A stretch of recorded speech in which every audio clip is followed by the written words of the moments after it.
obviously when I'm talking about the penis, I have to show you the penis, so you just have to excuse my slides. It may shock you, but it's from a medical point of view.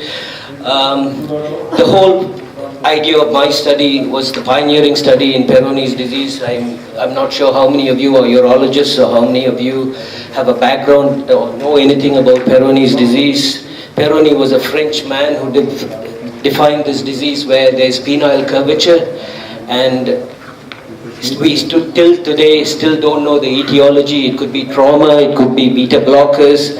And in the current generation, because sexual practices have become more varied and beyond belief, we're seeing more and more injuries.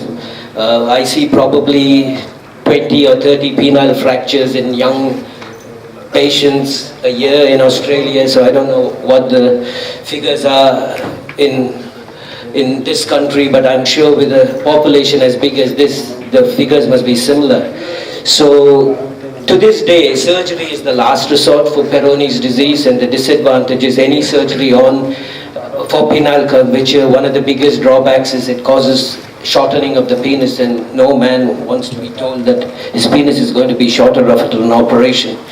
So the basis for me to start this study was basically, I do a lot of philanthropic work in Papua New Guinea, and there are people there that do strange things, and I'll show you that in my next talk.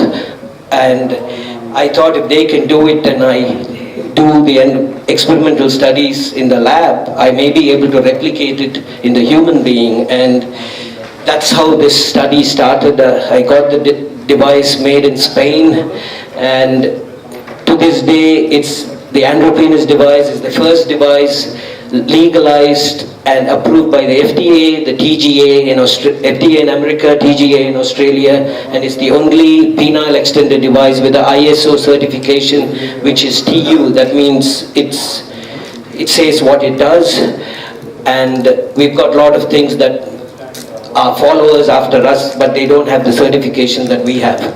And the greatest thing about it is the device costs 249 Australian dollars.